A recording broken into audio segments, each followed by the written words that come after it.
सुनो जी, घर के काम करते करते मैं थक जाती हूँ। एक पल आराम नहीं मिलता। सुबह आपके रहते ही मम्मी जी और पापा जी को भी नाश्ता दे देती हूँ। फिर टिफिन बांधकर आपको देती हूँ। आप ऑफिस पहुँचते नहीं हैं कि इधर फिर से फरमाइशें शुरू हो जाती हैं। अगर ऐसा ही चलता रहा तो मैं बच्चों को लेकर मायके चली जाऊंगी, कह देती हूँ। फिर अपना और उनके खाने का इंतजाम खुद कर लेना। लड्डू बनाते हुए सोनी अपने पति अजित से कहती है। अजित बोला, लड्डू बना रही हो तो मीठा बोलो। ऐसा क्या हो गया कि मैं दफ्तर से आया नहीं कि तुम अपनी शिकायतों का टोकरा खोल कर बैठ गई। और काम अगर ज्यादा हो गया है तो एक और काम वाली लगा लो। ज्यादा से ज्यादा 3-4 हजार लेगी। सोनी बोली, फिर खर्चा नहीं बढ़ेगा। अजित बोला, तुम अपने फिजूल खर्चे कम कर लेना, पर मुझे ये परेशानी मत बताया करो। अगर उनके लिए कोई दूसरा इंतजाम होता तो मैं तुम्हारे कहने से पहले कर देता। मुझे भी कोई शौक नहीं है रोज रोज के प्रवचन सुनने का, जिसका कोई फायदा ना हो। इतना कहकर अजित नहाने चला गया। अजित के जाते ही सोनी की सास कामनी जी आई और बोली, बहू, जब तुम इस घर में आई थी तो मैंने सोचा मेरा मेरे बेटा हमारे साथ उठता बैठता नहीं। तुम्हारे साथ रहकर शायद उसके मन में दया की भावना जागेगी, पर तुम तो उसे और हमारे खिलाफ कर रही हो। आखिर इस घर में मैंने तुम्हें क्या कमी होने दी? कल तक ये घर और बेटा सब मेरा था। मैं इस घर की महारानी से कम नहीं थी, पर सब कुछ मैंने तुम्हारे हाथों सौंप दिया। तुमने ये कैसा सिला दिया आखिर? हम कौन सा फरमाइश तुमसे करते हैं? सोनी बोली, मम्मी जी, मेरा मुंह मत खुलवाइए। बोल तो आप ऐसे रही हैं जैसे किसी राजमहल की महारानी थी। अरे ये घर सामान और जिम्मेदारियों के बोझ के अलावा आपने और क्या दिया? और क्या मैं गलत कह रही हूँ? इनकी ऑफिस जाते ही आप दोनों चाय की फरमाइश नहीं करते। पता है दूध का भाव क्या हो गया है? ऊपर से काम वाली कहती है पगार बढ़ा दो। आपके बेटे ने पैसे छापने की मशीन नहीं खोल रखी है। इतना कहते हुए लड्डुओं का डब्बा लेकर वो कमरे में चली गई। निराश कामनी जी कमरे में लौटी तो उनके पति सुरेंद्र बाबू बोले, क्यों अपनी रोज रोज बेइज्जती करवाती हो?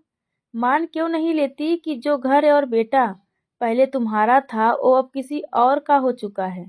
कल तक तुम घर की भले महारानी होगी, पर आज छोड़ो वो शब्द कहते हुए मेरी जीभ साथ नहीं देती है। हमारी औकात इस घर में क्या है ये तुम भी जानती हो। चुपचाप राम का नाम लो और विनती करो उनसे अब हमें इस संसार से मुक्त करें। दोनों चुपचाप अपनी हालत पर आंसू बहा रहे थे। अगले दिन अजित किसी काम से शहर से बाहर गए। बच्चों ने पिज्जा खाएंगे की फरमाइश की तो सोनी ने अपने और बच्चों के लिए पिज्जा मंगवा लिया। सास ससुर के लिए उसने खिचड़ी बना कर दी। जब कामनी जी ने कहा, बहू, खिचड़ी तो शनिवार को खाया जाता है, आज तो मंगलवार है और दिन में खिचड़ी? सोनी मुंह बनाते हुए बोली, मम्मी जी, गर्मी इतनी हो रही है कि रसोई में मेरा जाने का मन नहीं है। आज खिचड़ी से ही काम चला लीजिए। मैं बच्चों के साथ कमरे में आराम करूंगी, तो मुझे परेशान मत कीजिएगा। इतना कहकर उसने कमरे का दरवाजा बंद कर लिया। पिज्जा खाकर बच्चे खुश हो गए और वीडियो गेम खेलने लगे। सोनी के पास कुछ काम नहीं था तो वो अपनी सहेली ममता से बात करने लगी और अपने घर की हालत बताई। ममता बोली, तुम्हें उनसे काम निकालना नहीं आता? अरे काम वाली को इतने पैसे देती ही क्यों हो? तुम्हारी सास भारी काम नहीं कर सकती, पर बैठे बैठे बर्तन तो धो ही सकती हैं। काम वाली से दूसरे काम करवाओ, बर्तन धोना, सब्जी काटना, ये सब अपनी सास से करवाओ। बस बदले में जो भी चटपटा खाती हो थोड़ा सा उनके सामने रख दो। शाम में सोनी ममता के सुझाव पर विचार कर रही थी और मन ही मन सोच रही थी कहीं अगर वो ऐसा करे और सास ससुर ने विद्रोह कर दिया तो। तभी उसकी छोटी बहन रानी का फोन आया। पता है दीदी, मेरी सास मुझे 1 मिनट का चैन नहीं लेने देती हैं। सब खा कर उठ जाते हैं तब मुझे खाना खाने कहती हैं। अगर फरमाइश पूरी ना करो तो वो मेरी शिकायत इनसे करती हैं। और ये ठहरे श्रवण कुमार, तुम्हारा अच्छा है जीजाजी, तुम्हारी बात सुनते हैं और तुम्हारी सास ने भी तुम्हें कम परेशान नहीं किया होगा। न जाने ये हर सास बुरी क्यों होती है। बहन की तकलीफ सुनकर सोनी ने निर्णय किया कि अब तो ममता का नुस्खा अपनाना ही पड़ेगा। 2 दिन बाद जब अजित आए, सोनी बिल्कुल ठीक थी। जैसे ही वो दफ्तर गए, सोनी ने माथे पर पट्टी बांधी और कामनी जी को चाय देने गई। कामनी जी ठहरी ममता की मूरत। उन्होंने पूछा, क्या हुआ बहू, क्या तबीयत खराब है? सोनी मुंह बनाते हुए बोली, मम्मी जी, मेरा सर दर्द से फटा जा रहा है। ऊपर से सपना काम वाली बोली है कि वो बर्तन नहीं धोएगी, उसके हाथ में दर्द है, वो दूसरे काम कर देगी। अब आप ही बताइए, मैं कब बर्तन धोऊंगी और कब खाना बनाऊंगी? कोई नहीं जिससे मदद मांग सकूं। सुरेंद्र बाबू शंका की दृष्टि से अपनी बहू को देख रहे थे। कामनी जी बोली, ऐसा क्यों कहती हो बहू? मैंने तुम्हें बेटी से कम नहीं समझा है। चलो, मैं तुम्हारी मदद करवा देती हूँ। इतना कहकर वो सोनी के साथ चली गईं। रसोई में सोनी बोली, मम्मी जी, आपसे बर्तन धुलवाने में अच्छा तो नहीं लगता।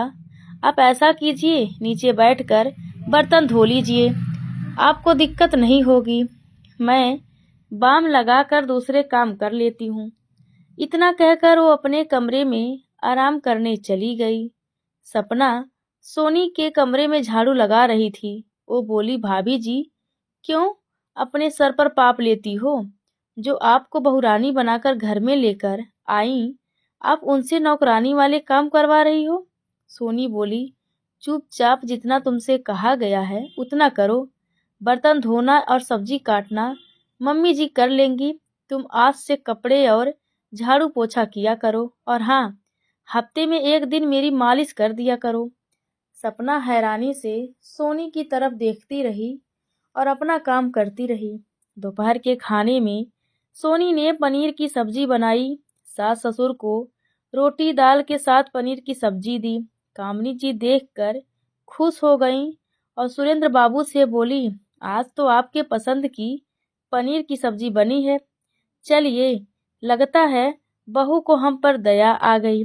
सुरेंद्र बाबू कटोरी में हाथ घुमाए तो एक पनीर का टुकड़ा आया और बाकी आलू के टुकड़े थे। कामनी जी देखकर बोली, ये भी तो देखिए, पनीर कितना महंगा हो गया है। अब सिर्फ पनीर डालकर तो सब्जी नहीं बनाई जा सकती है, खा लीजिए।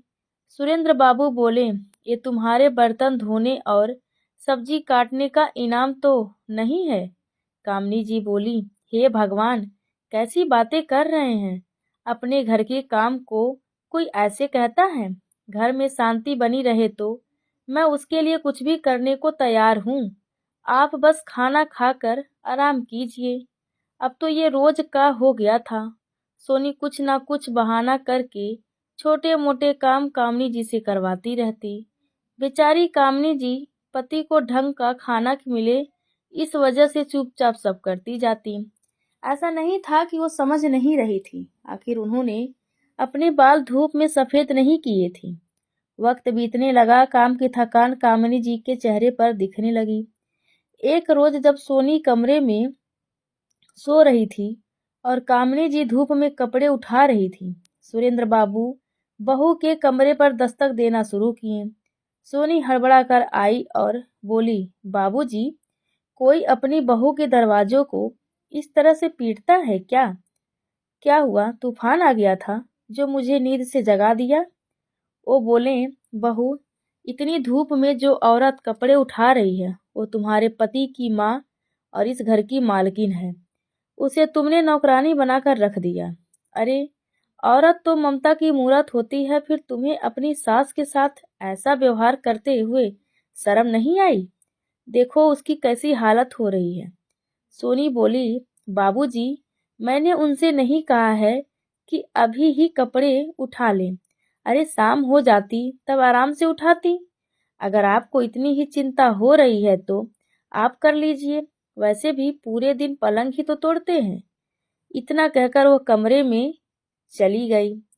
सुरेंद्र बाबू ने कामनी जी की मदद की और सारे कपड़े चारपाई पर रख उन्हें कमरे में ले गए और बोले, अगर तुमने मेरी बात नहीं मानी तो मैं आज से खाना पीना छोड़ दूंगा। तुम्हारी ऐसी हालत अब मैं नहीं देख सकता। चुपचाप से थोड़ी देर आराम करो। अगर बीमार पड़ जाओगी तो ना तो बेटा दवा खाने ले जाएगा और ना ही बहू दो रोटी देगी। समझ रही हो मैं क्या कहना चाहता हूँ? कामनी जी चुपचाप पसीना पोंछते हुए चारपाई पर लुढ़क गईं। रात हुई। बेटा खाना पीना खाकर जब मोबाइल लेकर आंगन में बैठा तो सुरेंद्र बाबू उसके पास गए और सारी बात बताई। अजीत बोला, क्या माँ अपनी उम्र में काम नहीं करती थी? और ऐसे भी बुढ़ापे में थोड़ा बहुत काम करते रहना चाहिए। आप तो ऐसे कह रहे हैं जैसे सोनी आप लोगों को खाना पीना नहीं देती। अरे, अपना घर का काम करने में क्या बुराई है? सुरेंद्र बाबू निराश होकर अपने कमरे में चले गए। सुरेंद्र बाबू हर तरफ से हार चुके थे कि कैसे अपनी पत्नी की परेशानियों को कम करें। तभी उनकी बेटी कविता का फोन आया। सुरेंद्र बाबू ने इतने दिनों की आपबीती सब बताई और बोले, बेटा, जिस पत्नी को आज तक मैंने कभी कुछ नहीं कहा, आए दिन बेटे बहू उसे खरी खोटी सुनाते हैं। मेरा सीना छलनी हो जाता है। मैं पुरुष हूँ, आंसू नहीं बहाता पर अपनी पत्नी की ये दशा देख भी नहीं पाता हूँ। कविता ने उन्हें आश्वासन दिया और बोली, बाबूजी आप चिंता मत कीजिए। बच्चों के स्कूल में कुछ दिनों की छुट्टी होगी तो मैं आ जाऊंगी। आकर माँ से बात करती हूँ। तब तक आप अपना और माँ का ख्याल रखिए। इतना कहकर कविता ने फोन रख दिया। समय बीत रहा था। दिनों दिन कामे जी का स्वास्थ्य गिर रहा था। कविता छुट्टियों में मायके आई जिसकी खबर बस सुरेंद्र बाबू को थी। जैसे ही कविता घर में आई उसने देखा माँ आंगन में बैठकर बर्तन धो रही थी। माँ, ये क्या कर रही हो? क्या सपना ने घर का काम करना छोड़ दिया? और भाभी कहाँ है? भाभी? ओ भाभी!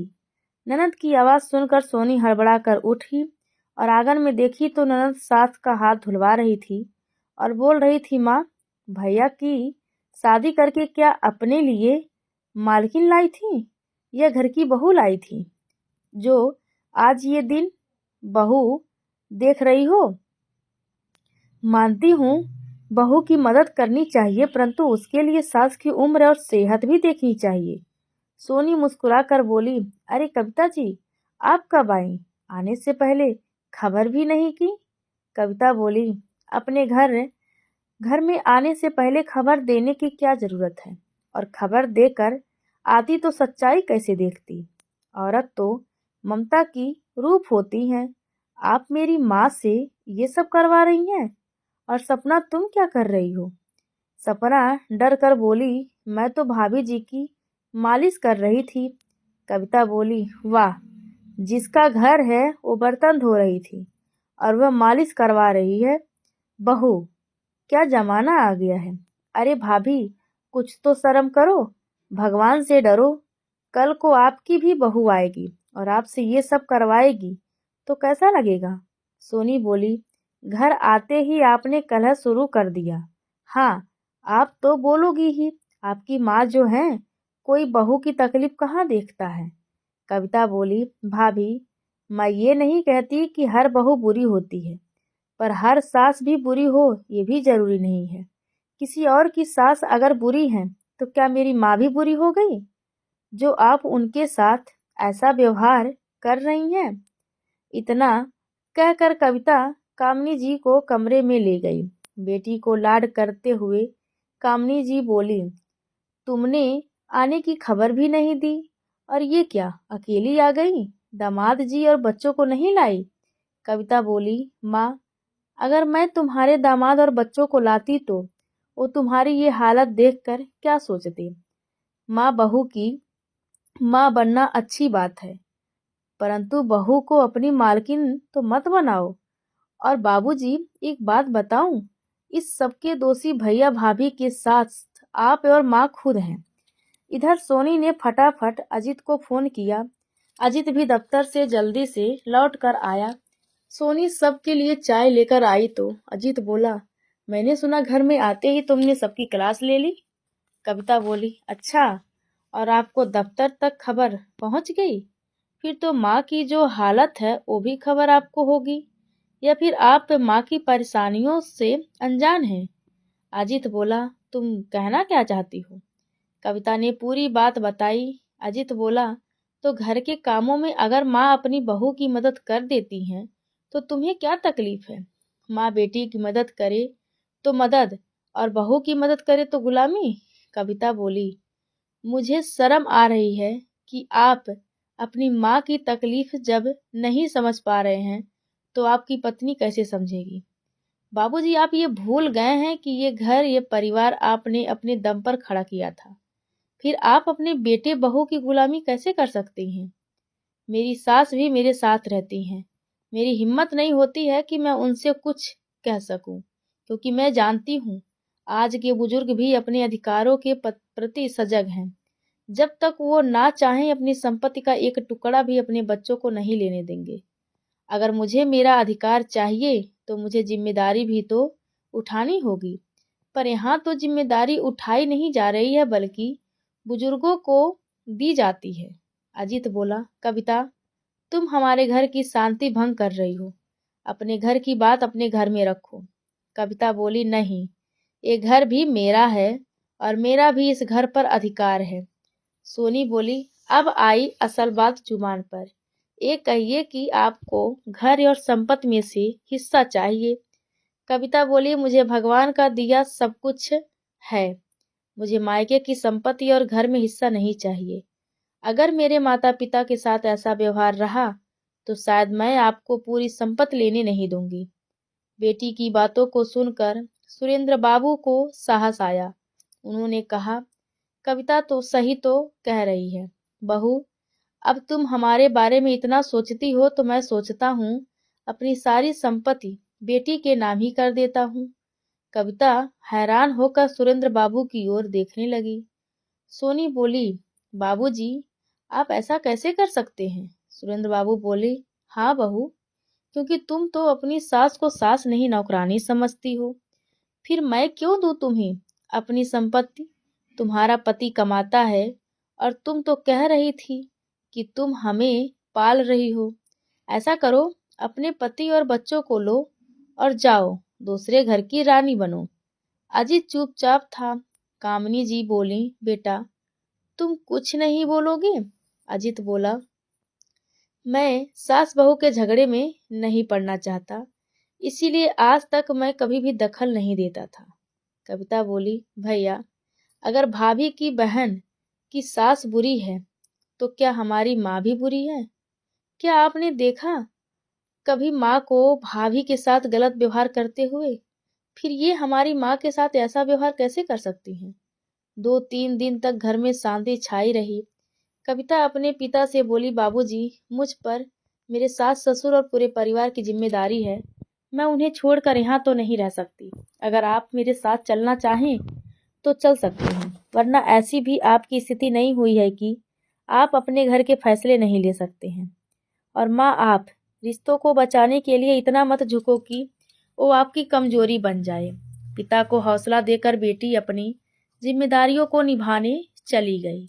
2 दिन बाद सुरेंद्र बाबू ने सबको इकट्ठा बुलाया। अजीत की अकड़ अभी भी कम नहीं हुई थी। सुरेंद्र बाबू एक इज्जतदार आदमी थे। समाज में अपनी इज्जत कम ना हो जाए, इसीलिए उन्होंने एक फैसला लिया और बोले, यही पास में मैंने एक जमीन खरीदी थी, वो मैं तुम्हारे नाम कर रहा हूँ और तुम्हें 3 महीने का वक्त दे रहा हूँ। उस पर तुम अपने लिए घर बना लो और इस घर को खाली कर दो। मेरी पूरी संपत्ति का आधा हिस्सा मैं कविता के नाम करूंगा और आधा तुम्हारे बच्चों के नाम कर दूंगा। ये मेरा आखिरी फैसला है।